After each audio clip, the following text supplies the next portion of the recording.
Maze of Kings is a 2002 arcade rail shooter by our familiar friends over at SEGA. We play as two treasure-hunting tomb raiders, James and Linda, as they enter a monster-filled cursed tomb that changes rooms upon each visit. Software-wise, Maze of Kings uses SEGA Naomi, which is best described as a modified Dreamcast. To make up for this, SEGA Naomi games were famous for often using unique hardware and theming. This varied from a dog-walking-themed treadmill to a detailed airplane cockpit for a realistically slow flight simulator. Maze of Kings also tried to do something unique, perhaps to help separate itself from House of the Dead 2 on the same system. Rather than using gun-shaped controllers, Maze of Kings had staffs that were vaguely pistol-shaped. If my memory serves me correctly, these controllers were slightly heavier than standard plastic pistols, and despite their jackal-headed pointers, the shape of the ears were not helpful in aiming.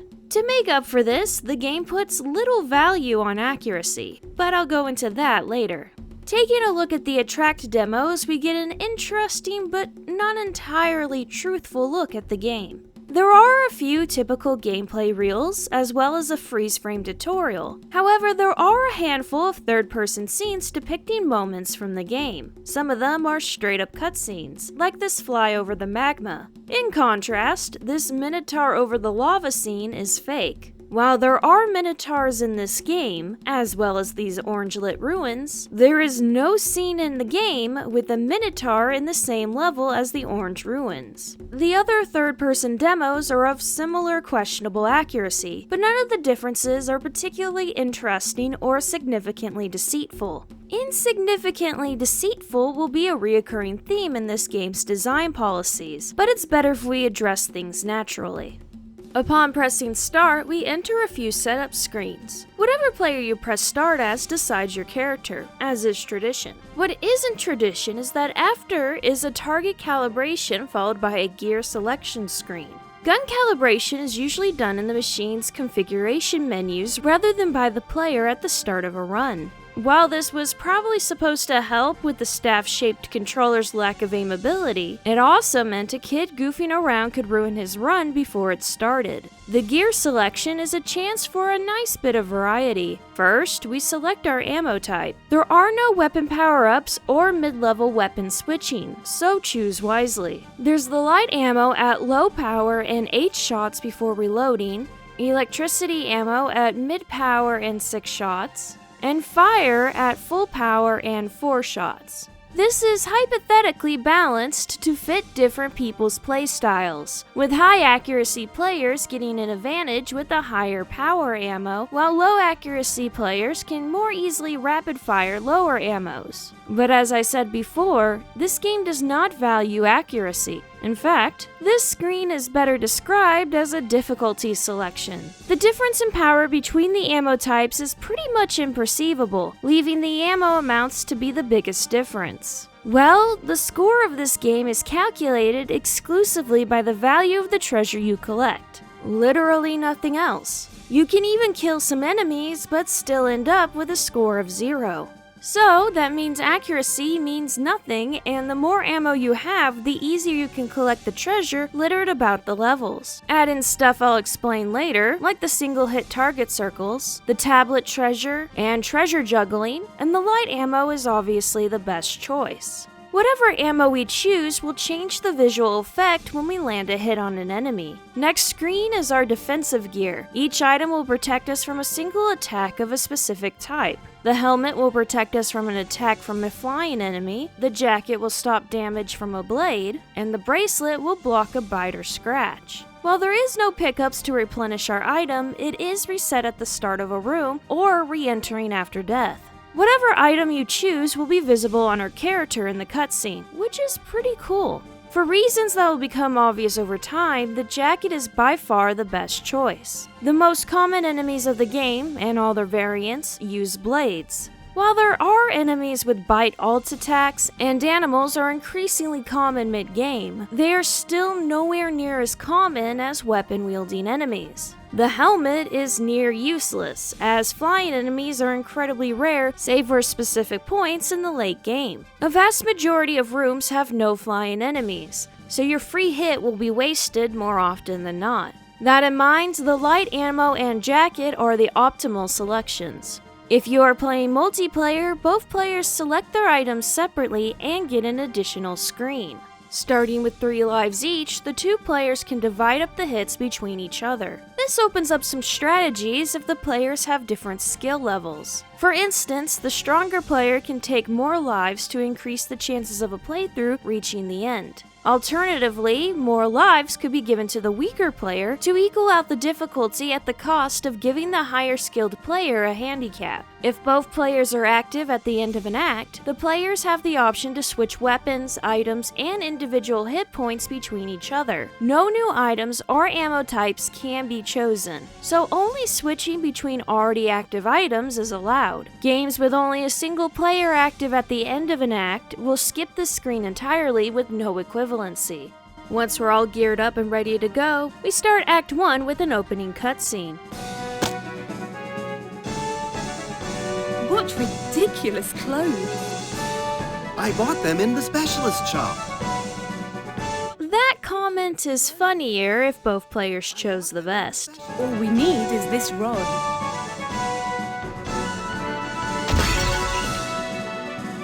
Wow!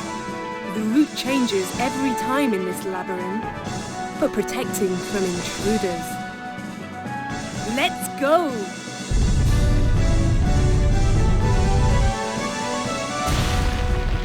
The route has changed. Our first goal is to find the Anubis statue in the temple, and this brings us to one of the big gimmicks of this game. Many of the rooms in each run are randomized. Well, hypothetically. There are a lot of hypotheticals in this game, aren't there? Either way, the idea is that while some levels, such as boss battles, are always the same, the filler rooms in between can vary between playthroughs. This is to give the illusion that no 2 games are identical. To help sell this, each room has a number as low as 2 all the way up to 999. Well, I'm sad to say there are not literally 999 rooms, nor would it be reasonable to expect that from a video game of this era. Each level is handmade, so making that many levels would take far too much development time and memory space. Okay, so the next question is whether or not the rooms are actually random in their selection. Well, the answer is not really. It's best described as more of a playlist-like system. If the machine is restarted, such as when it's turned on at the beginning of a business day, it always starts with room 002. It always sends you down in a boat in room 169. It always has you explore a large trade ship in room 303. Etc., etc. The next sets of rooms are equally predictable. While not random, this method does the job well enough. Even if a kid played several games in a row immediately after a machine restart, they would still get through almost 3 entire playthroughs before the supposed random levels repeated. And then the individual levels would mix and match to support the illusion of randomness. The chances of such a thing happening in a natural arcade setting is near none, so these various methods of faking randomness are fairly respectable and easy to forgive. As for this review, we'll cover the possible rooms for each randomized level before moving on, as the exact order of each room seems to be consistent between different playthroughs. Also, while we are talking about the structure of this review, let's address how we'll handle the mythology references real quick. When I reviewed Ocean Hunter, I talked about the mythology that inspired the various bosses. Well, unsurprisingly, Maze of Kings also incorporates mythology into a lot of places. However, it isn't weaved into the story like Ocean Hunter. Rather, it's mostly just part of the background imagery. Enemies and bosses are Egyptian themed, but usually only on the surface level. Mummies, sphinxes, that sort of thing. So, while there is a lot of ancient Egyptian lore in the backgrounds, it's not actually relevant to the game itself. So, as a compromise between the people wanting me to break down all the mythology references and the people who want me to just shut up and focus on the game itself, I've decided that in addition to explaining the enemies and bosses, I'll pick and choose specific background references to talk about. It'll mainly be things that stood out to me while playing. After all, with this game's very basic storyline, some additional nerding out shouldn't be too bad. I'll also try my best to keep things digestible to newcomers. That okay? Great. First, let's start with room 002, the Shrine of the Genie. Despite the name, this room features no shrine and no genie. We start by entering a room lined with statues of Set. I'll take this time to give the game some genuine praise for not making Set a bad guy. Dude was the god of foreigners and deserts, but was a good friend and battle companion to the god Ra. However, when the terrible fanfiction that was the Osiris myth was canonized over 1,000 years later, he was given a villain role. Because of that, just like Hades from Greek mythology, he tends to be inaccurately reimagined as a demon or Satan-like character in modern media, despite being a positive to neutral character for a vast majority of ancient Egypt's existence. Like most other gods in this game, outside of his likeness in the scenery, he's entirely absent from Maze of Kings, which is probably for the better. Speaking of gods though, we have our first and by far most common type of enemy, these Anubis-like warriors. I actually really like these guys' look. The jackal heads separate them from generic mummies, while them being skeletal gives them an undead flair. While I have seen similar creatures in other media, this particular design is very solid and the various details come together nicely. I will say that they are slightly less cartoony than nearly all the other enemies, but that's a small price to pay for such an iconic monster that makes the game immediately recognizable on the arcade floor. And with all of that in mind, yes, they were ripped off from the Mummy franchise, of which the 1999 remake movie came out give or take 3 years earlier. In fact, if I'm being honest, several things in this game are blatant rip-offs from the 1999 Mummy, but I'm willing to forgive it because 1, if you're going to rip something off, the Mummy isn't a bad choice, and 2, the final product is solid and very enjoyable, unlike the Mummy 3 or the terrible 2017 reboot. Needless to say, I also grew up on the Mummy franchise and will probably cover it on this channel one day. Anyway, our second most common enemy type are these human-faced mummies. While not as interesting as their jackal counterparts, they have both a piercing and biting attack that they'll switch between. They also have a ranged variant, as indicated by their fresh sunburns, that'll throw daggers at you.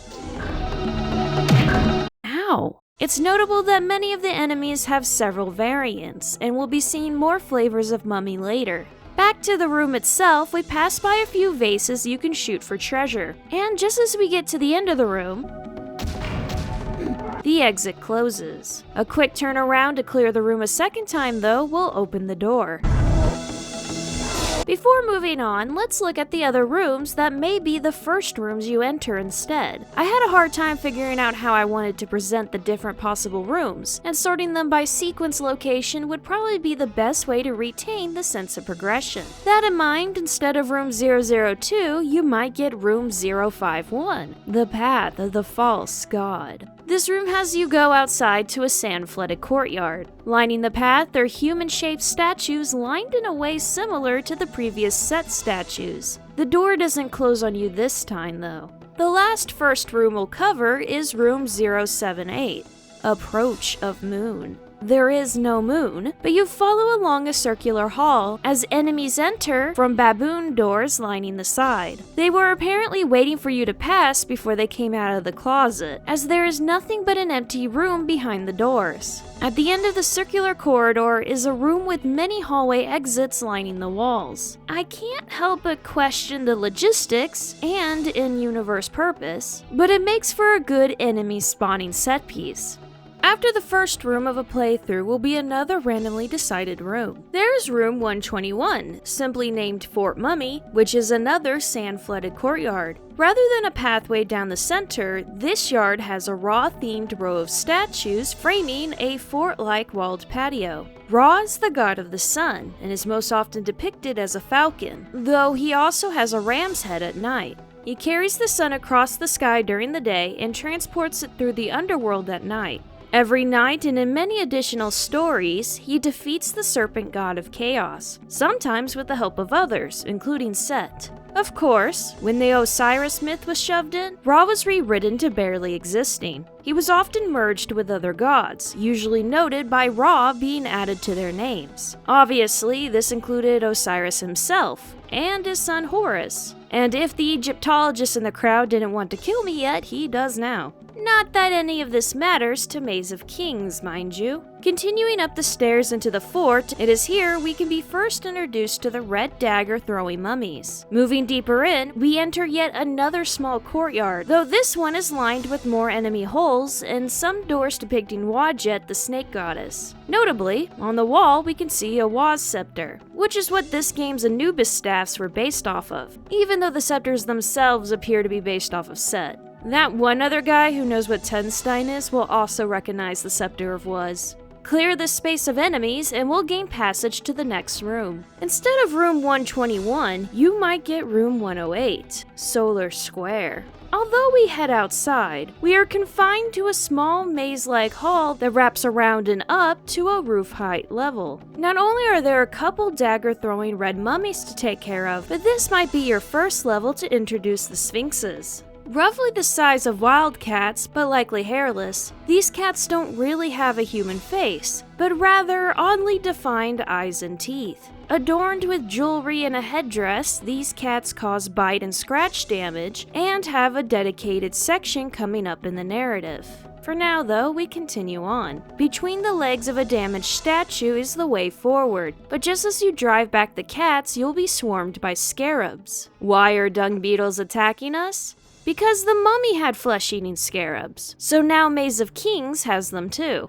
Thankfully, rather than burrow into your skin like their movie counterparts, these beetles just kinda spin around a bit before deciding to attack you. They are unlikely to get a hit on you this early in the game, but I wouldn't even classify them as a swarm enemy until their numbers increase later. Slipping through the statue legs, we are met with a multi-story platform supported by large columns. It makes for a good shooting gallery backdrop. Rather than leave through the door a few steps from us, we instead dip back down a side ramp and return indoors from under the raised level we just came from. There's also room 105, the Cave of Ra. Going up the stairs, we find ourselves in a room lined with dividers, perfect for enemies to hide in. We don't stay long enough though, as we enter a circular room depicting several gods. Reaching the center of the room, we activate a mechanism. What? We might get lucky and get this eye door leading down to a lower level. We reach a hall lined with ghostly green pyres, and scarabs swarm us. Something worse is down here with us, though. We have a minotaur, for some reason. Even though there were a few bull-themed gods in Egyptian mythology, the brutish humanoid creature before us can only be described as statues of the Greek minotaur. It fits in well enough, and this isn't the only time the game will use non-Egyptian mythologies, but it is still notable. From a gameplay standpoint, the Minotaurs are optional mini-bosses in specific rooms. It is very possible not to encounter one in any particular playthrough, and its slow movements build up a sense of strength and importance. However, these boys use target circles, and after only a few rounds he goes down, often without getting a single hit in.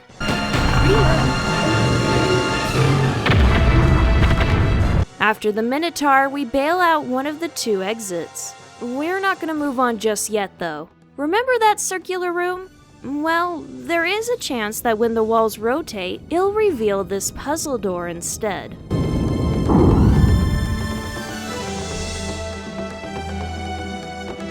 Well, puzzle is a strong word. You just shoot the odd-colored squares so that the eye is left behind. Behind this door is a bunch of pottery lined up, and our first glimpse at what I'm going to call pottery goblins for the sake of convenience. At first, I thought these little weirdos were green, pharaoh-faced monkeys, but on closer look, they have backwards knees and hooves, so I have no idea what these things are meant to be. They carry around pots of treasure. Most of the time, they won't even attack the player, as they're too busy fleeing with their treasure. We pass by some more vases as we duck around the corner to the next room. The next and third room of any given sequence is also random from a selection. You're very likely to get a golden water themed level though. I mean that literally, by the way. It's just water, hopefully. Room 169 is the groundwater line. Piss-colored water flows past an indoor dock and away down a river deeper into the ruins.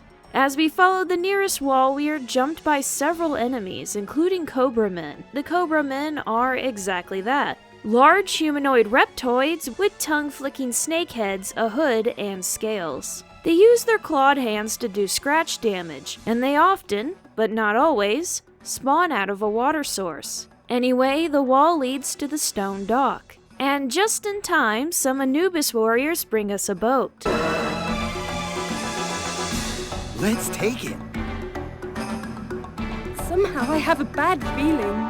Setting off down the river, we get a target circle-based QuickTime event. These sort of events are here or there throughout the game, and the player will only deal with 1 or 2 max in a single run. That in mind, if you fail the event, there isn't any notable difference besides it glitching out my emulator if I fail. Regardless if we succeed or not, we reach a new dock at the end of the waterway, fight off a wave of Cobra Men and birds, and continue further into the tomb. Oh yeah, the birds.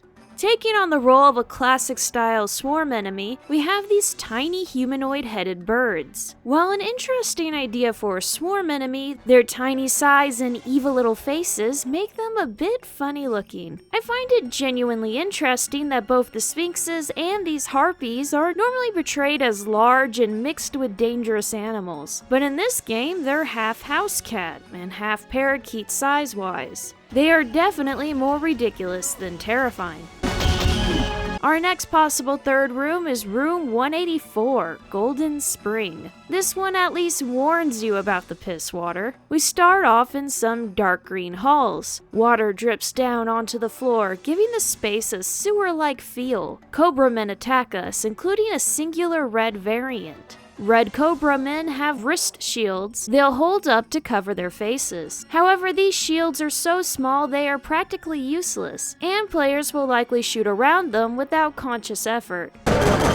The green hall leads out from behind a bright yellow waterfall to an outside space. Framed by a pool of piss water, a platform rises from the ground. Clearing the way of Cobra Men, we make it up to the platform, where we are ambushed by mummies and Anubis warriors. Up one more platform and we reach a row of jackal statues. Black jackal statues representing Anubis were actually fairly common back in the day, though Anubis would wear ribbons rather than a full headdress in this particular type of depiction. Either way, we duck in between 2 of the statues and head to the next room. How about we dry off in a non-golden water third room? Getting room 199, Big Treasure House, is quite the stroke of luck. As the name implies, there is a lot of easy-to-hit treasure vases in this room. Not only that, but many of the enemies are the green vase goblins, who will run away rather than attack the player. Lots of free points here.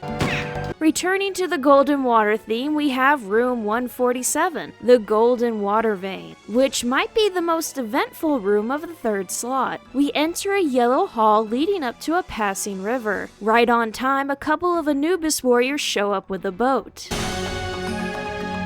Lucky us. Let's take a boat. I don't feel like doing this. This indoor river is much larger than the previous one. We pass by several pathway exits as birds harass us. Goblins will pass by between the exits, giving the player brief windows to kill them for bonus treasure. The waters move surprisingly fast, and we quickly end up at a waterfall. Wow, waterfall! We'll fall if nothing is done.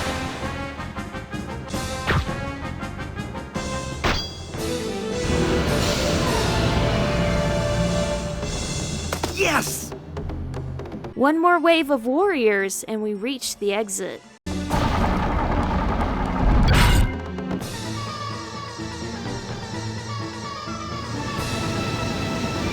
Hey, look! That's great!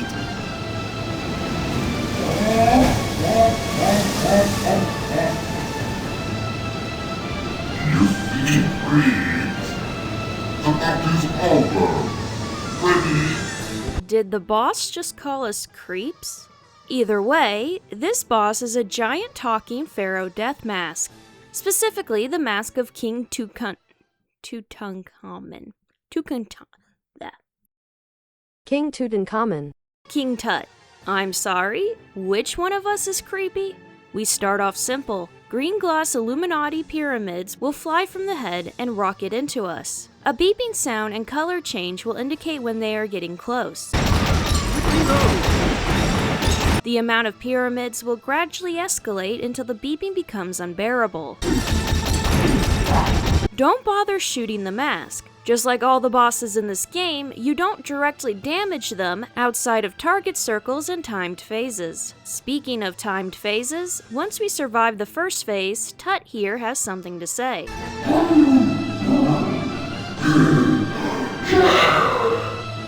That is not a yippee. This is a yippee. We switch to target circles as he charges up his heat ray. Even though the circles are small, it's not difficult to stun lock him from getting a single shot in.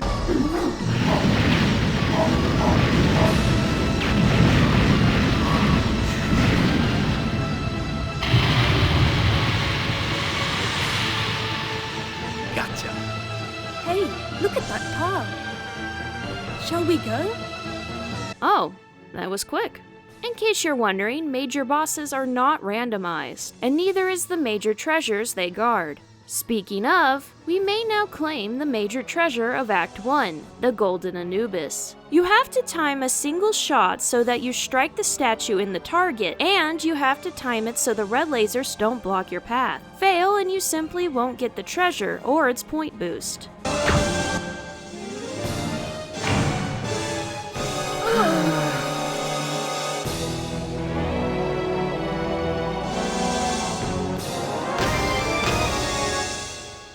Succeed though, and you'll get a nice 10,000 point boost.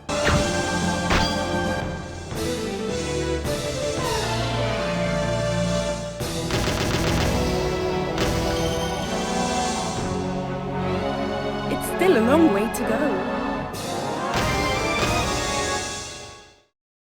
There's an interesting mechanic that you can use to boost your score. When an enemy or vase drops treasure, there is a chance that the treasure will be in the form of an item. Well, if the player shoots that item, it'll boost back up into the air and will increase in worth. You can juggle this item with your gun infinitely, with it even following you as your character walks to the next screen. Only when it hits the ground will it despawn and be added to your score. There is a max amount of worth, but you're very unlikely to reach it. That in mind, using this treasure juggle mechanic is the game changer secret to this game's high scores. Not only can you make back the worth of missed major treasures with a single item, but skilled jugglers can easily rank top of any given high score chart.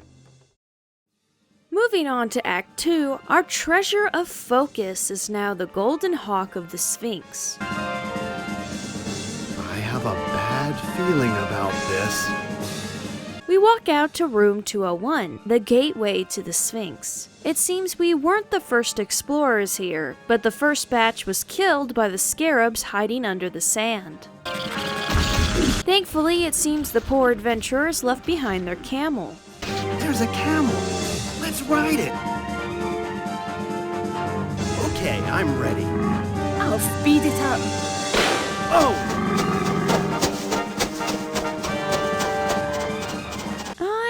flashbacks to Lost World Arcade. Similar to Raptor Road, we are flanked on all sides by enemies, though this time it's by cats. We even start with the basic variant, and are then attacked by this slightly more powerful version. Before we can reach the Sphinx building, we are swarmed by angry birds and an extra helping of cats. Wow, huge. Let's go. After a short haul lined with easy treasure vases, we enter our next randomly decided level. One possibility is room 291, the collapsed temple. We enter a large indoor tower. Many of the platforms and staircases have fallen away, leaving an impression of old ruins in a dark space. Anubis warriors attack us, including the new shielded variant. Simply shoot around the shield, namely the warrior's side and face. We scale up some broken stairs, clear out some perching birds, hop down to a lower platform, fight some mummies, hop a gap, travel along the side of a wall while fighting birds and bugs, and hop several gaps to the exit. The whole thing gives an adventurous sense of scale, though I put into question how casually we cross some of the gaps. We might instead get room 255. Hell of Magma. A notable difference from all the other levels we've seen so far, this room has bright orange stone ruins. The reason for this is revealed shortly. Hey, what's that? In that case, let's borrow it. Okay. Yeah, we definitely be cooking up here. That in mind, we get a genuinely interesting scene where we fly through a narrow corridor as birds volunteer for the chicken cookout. We eventually make it to an open cavern.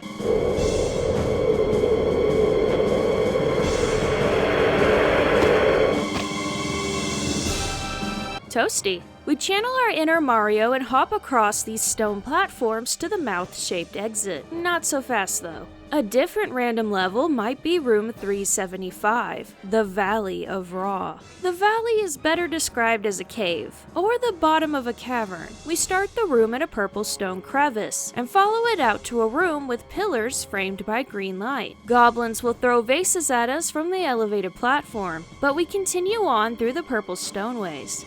We pass some stone bridges and even more goblins before we eventually reach the suspension bridge cutting between two waterfalls. We begin to cross, but a Minotaur has other ideas. Are you serious? Too bad we have guns.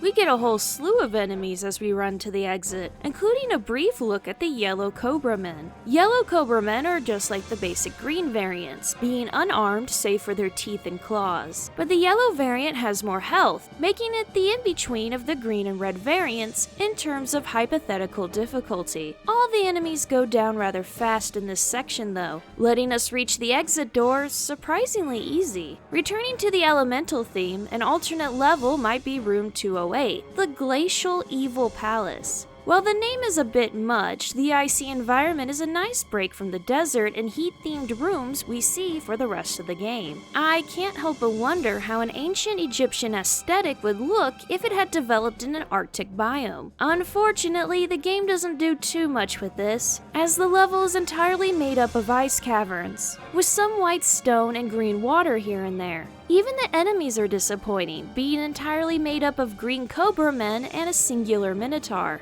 Such a shame they didn't do more with this, though I still appreciate the attempt. Now that we've traveled through the Pharaoh's drink cooler, we can move on to the next set of randomized rooms. Room 303, the Sinking Valley, is a notable departure from previous levels. Not only are we outside, but we appear to be free from the temple altogether. It's just an illusion, of course, but it's still a nice break in terms of scenery. Even the road up to the Sphinx had a walled-in corridor feel. We exit out to the top of a large hill. A massive cargo ship sits precariously on the edge, and palm trees frame our view. Regular variant Sphinxes and Anubis warriors greet us, with some red shield Anubis sprinkled in for good measure. We are ambushed by Cobra Men. first by the red shield variant, then by the yellow unarmed variant. As we make our way towards the boat, the enemy waves are made up of more and more red variants, normalizing their presence in terms of raising the difficulty. Tapped off with a small cloud of birds, we enter the ship via a large hole in the side. Hey, it's tilting rapidly. We've entered the cargo hold, which is infested with bugs and goblins. Using the lower level, we travel to the front of the ship. Whoa!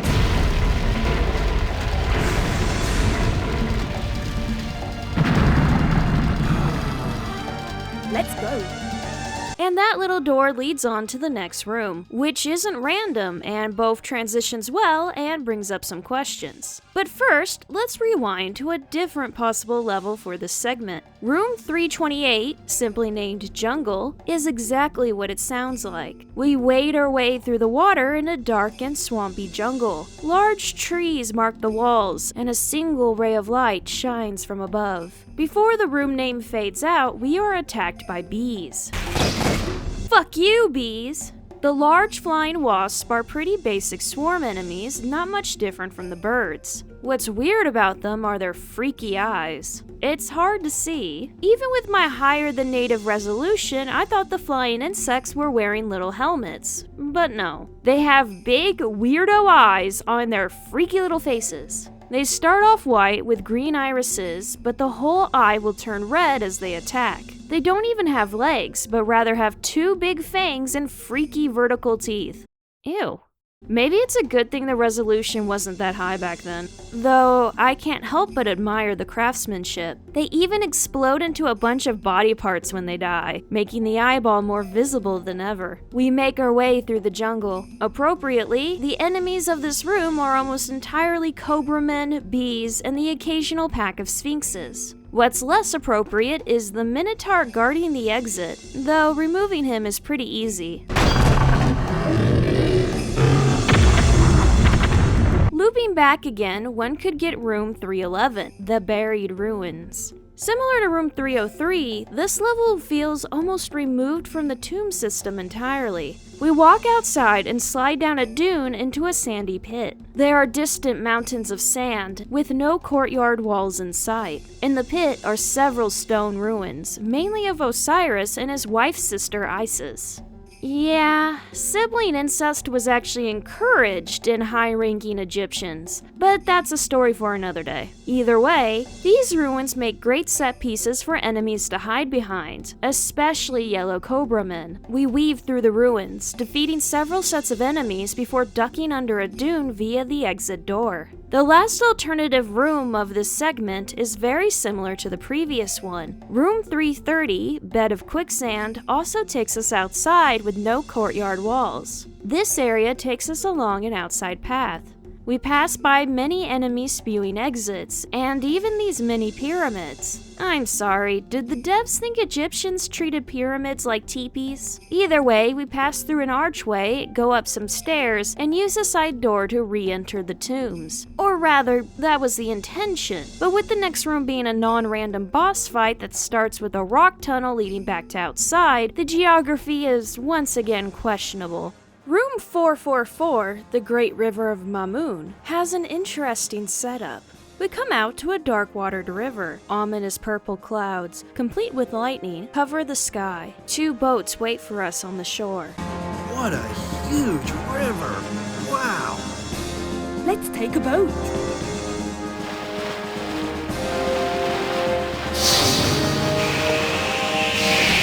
Damn, what do we have here? Actually, yeah. What the hell do we have here? The second major boss of this game is a perfect example of a design being simultaneously believable but inaccurate. First up, her name. As far as I can find, Mamoon isn't the name of any ancient Egyptian deity. To be fair, search engines are useless these days, and there are many minor and/or obscure gods in ancient Egyptian mythology. But I think it's far more likely that the devs over at SEGA just took the name Amun and added an M. Okay, so what about her appearance?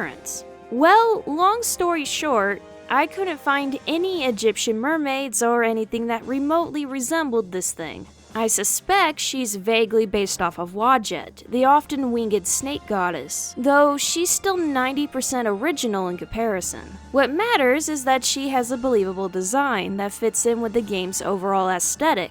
If you think I'm foreshadowing something, you'd be correct.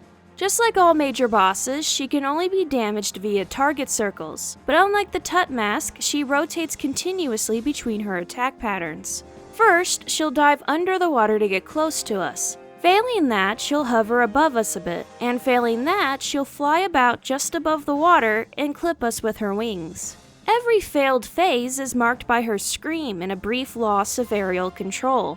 Overall though, she's a very easy boss by real game standards, and will likely die without getting a single hit in.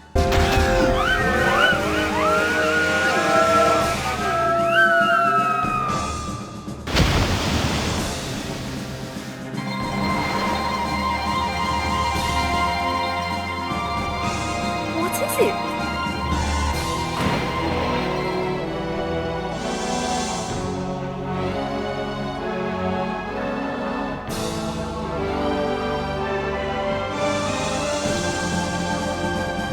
Oh, I kind of hate this. So the Golden Hawk is inside one of these jars. It's completely and genuinely random, with which jar being decided during the previous cutscene. You simply shoot the one you choose and hope for the best. If you fail, you get a disappointed cutscene and no score boost.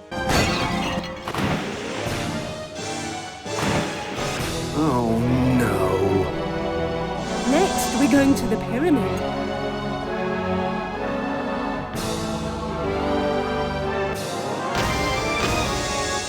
But not much else has changed. Still, getting the treasure is a nice bonus.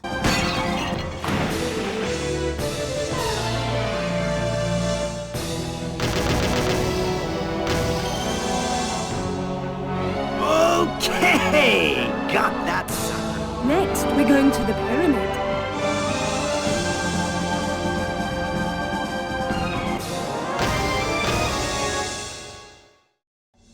The graphics are pretty solid for the time, successfully avoiding muddy textures through slightly stylized faces and clean silhouettes. While this holds it back in the horror department, its close sibling, House of the Dead 2, is better off left unchallenged in that particular genre.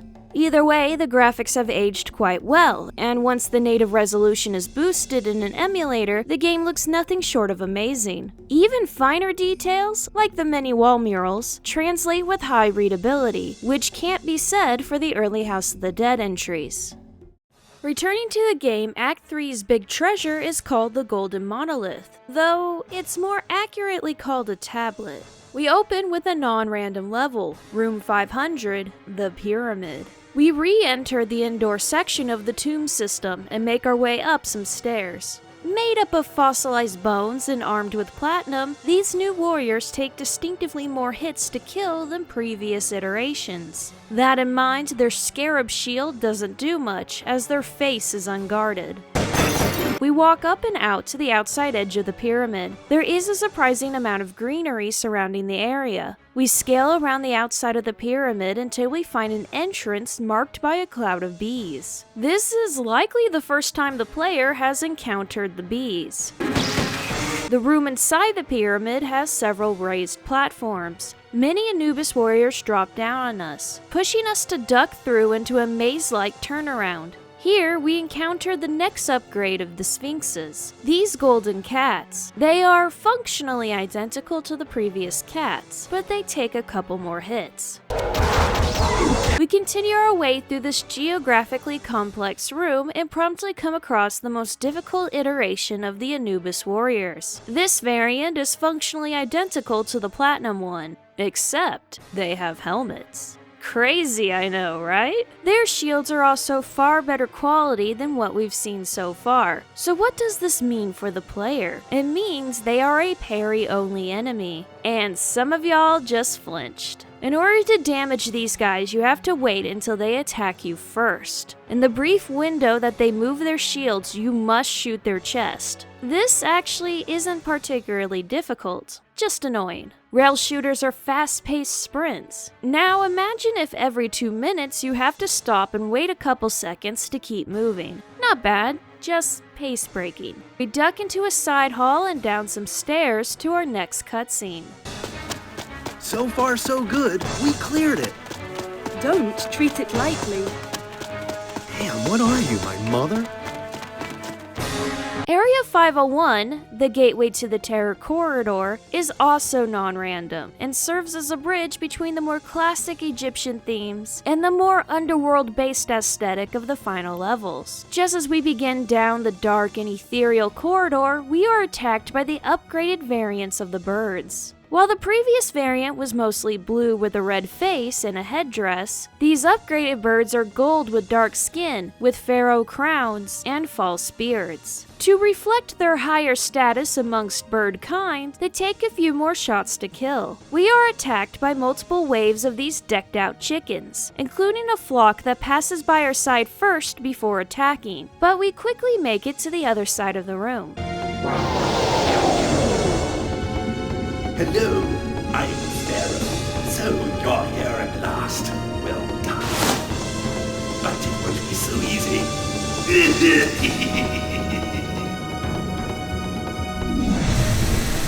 The actual fuck. Yeah, for whatever reason, the pharaoh in this game is, well, not particularly Egyptian. First off, he resembles a stereotypical Chinese emperor, rides around on an ancient staff like a witch's broom, and has the personality of a grandpa when he's off his meds again. To say that this is probably the most surreal depiction of a pharaoh is an understatement, and in terms of inaccuracy, he is second only to Netflix's Queen Cleopatra. I won't deny that he is a fun surprise though, and I can't help but smile whenever I remember him. Either way, let's head out through the Sobek doors onto another non-random room, Area 506, the Water Vein Corridor. Since this room is flooded with water that is not piss-colored, we continue the elemental theme, and establish that the previous piss water was intentional and not due to stylistic choices or hardware limitations.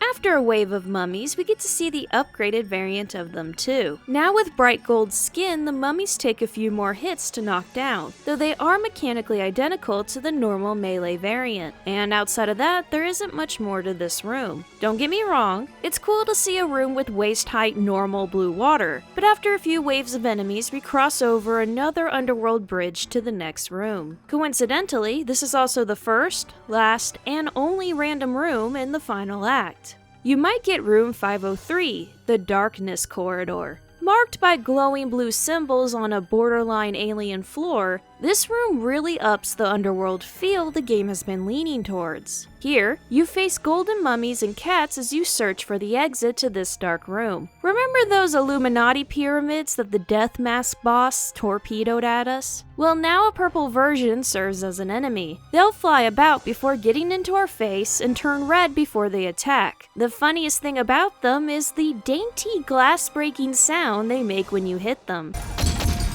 Circling in the dark a bit, we eventually find our way out of the darkness into another underworld bridge to the next room. The other random room you might get is room 515, the Endless Corridor. This area is marked by red floor symbols and a stone and marble aesthetic. Rather than a corridor, it is much more accurately described as a maze with a grid-like pattern. Here, you'll face similar enemies to room 503, though the game makes interesting use of the grid with us moving horizontally and using pillars to obscure and reveal enemies and treasure. The purple glass pyramids appear here too, and we get more of them here instead of the cats. Rather abruptly, we'll turn around and find the exit right there. Back to non-random rooms, these next two levels are boss fights.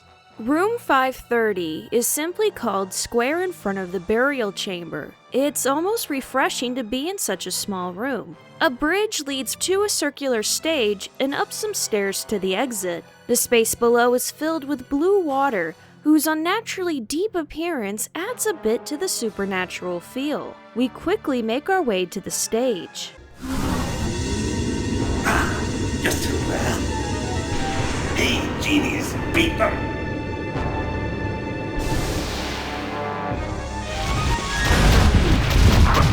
Okay, so genies, more accurately known as jinns, are pre-Islamic Arabian magical shapeshifters. Despite dating back pretty far, they are not a thing in ancient Egyptian mythology. Not that it matters, as the genies in question are pyramid-headed stone golems. At first, there are 3 human-sized ones. Killing them takes a few hits, but it's unlikely that they'll live long enough to damage the player. Wait! You haven't beaten me yet! You assemble!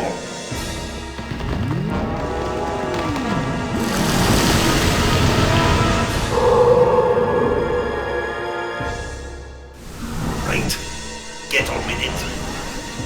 Well, I know what part of the pharaoh did not survive the mummification process. Anyway, this new large genie is a proper boss. As such, the only way to damage it is to wait for the target circles. Naturally, this doubles as a parry, and you only need to clear the circles for 3 rounds before the boss is defeated.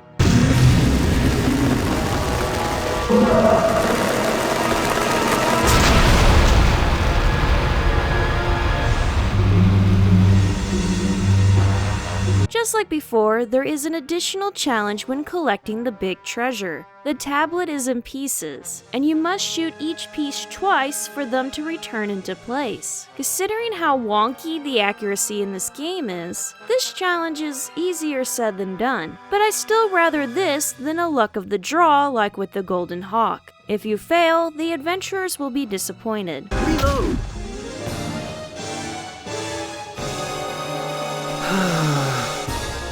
And if you win, they'll celebrate. Either way, the pharaoh has something to say.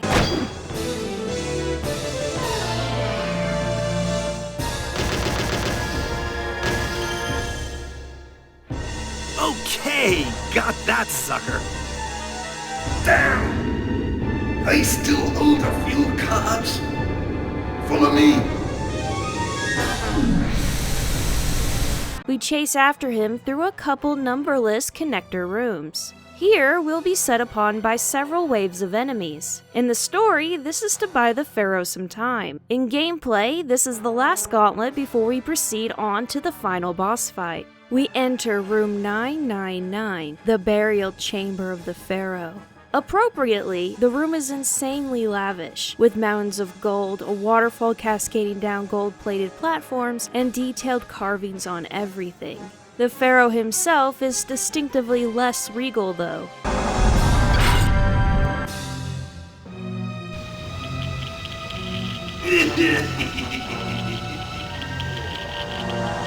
All of my magic forces are beaten. Only one chance left. Hey, over here. Behind you.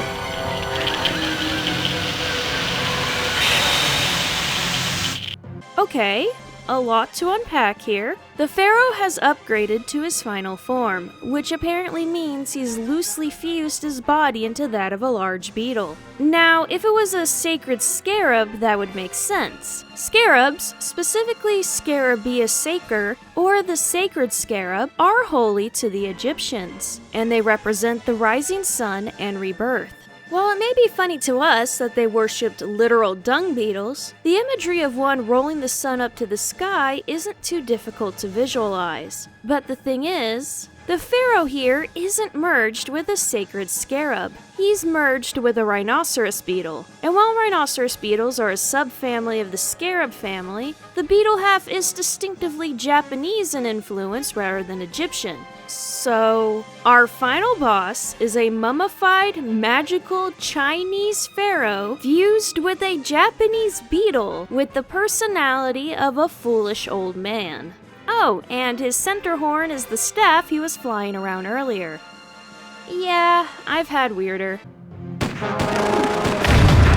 We circle around the room with the pharaoh quickly catching up. We shoot the target circles to knock him on his back, giving us enough time to duck underneath a rapidly closing door to the next room. The pharaoh Kool-Aid mans his way through the door, forcing us to knock him on his back again. We retreat behind the pillars of a fountain, and all of us shimmy our way to the center of the width of the platform. Knocking him back a couple times, we hop down to the lower level, but the pharaoh is right behind us. You. In an otherwise beautiful shot, the big beetle summons massive dung balls from the wall and rides on them like a circus animal before kicking them towards us.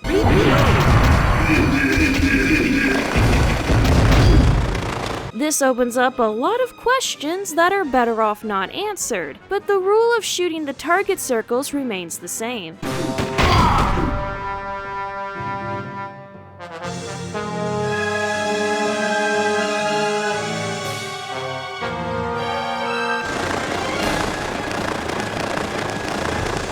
The treasure chest the pharaoh is holding is apparently full of golden scarabs. After clearing a couple waves, we focus back in on the pharaoh. A cycle of knocking the pharaoh back, and then him getting up again, will loop until he finally stays down.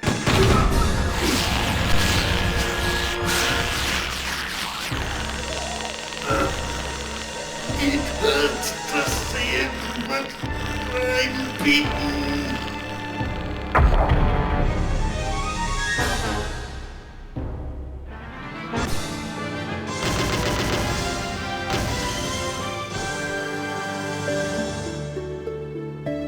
Pharaoh was a funny old man. An understatement. Let's go home.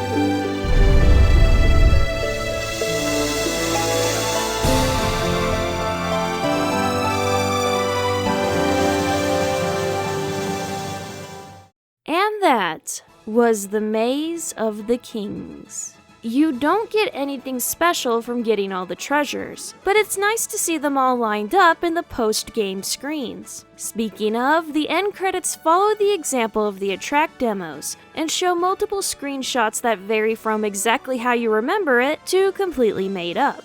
At the end, you'll be treated to your score, letter ranking, and a bar graph showing where everyone on the machine ranks. It's kind of neat. Additionally, leaderboards are separated between solo and paired players.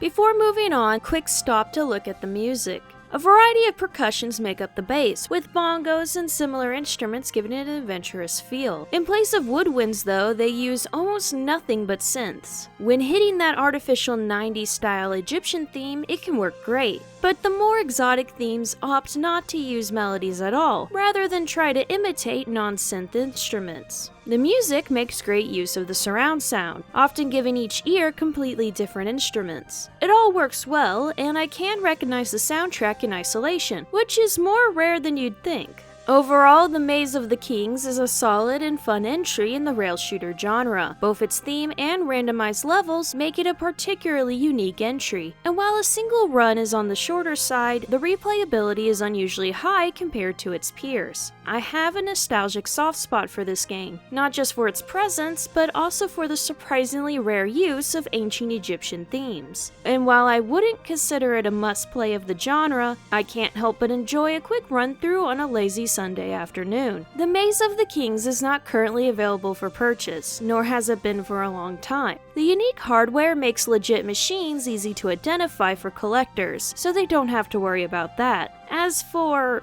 less expensive means of playing the game at home, the game is on a modified Dreamcast, so a couple Dreamcast emulators can also support Naomi games. I've had good luck with Demule, but my personal preference is RetroArch Flycast. How to obtain the files is not something I can say, and as always, I definitely recommend playing the game in the wild whenever possible. And that should be about it. I've always had a soft spot in my heart for Maze of Kings, and I was genuinely surprised on how complex this game is, given how short a single playthrough is. I thought this review would be quick and would allow me to catch up a bit on my schedule, though as you can see that wasn't the case. I'll be focusing in on the Halloween video next, and most of y'all should know what that game will be. After that, I'll probably take a break from rail shooters for a while. It's not that I don't have more entries in the genre to cover, it's just that I'm growing more and more worried about this channel being pigeonholed into a relatively small space. I also think it might be negatively affecting my writing ability. There will still be rail shooters, don't get me wrong, they just won't be 90% of my roster anymore. More like 60% if all goes to plan. And with that, I'll bid you all a good day. I'm going to go now and clean the sand out of my shoes. Bye.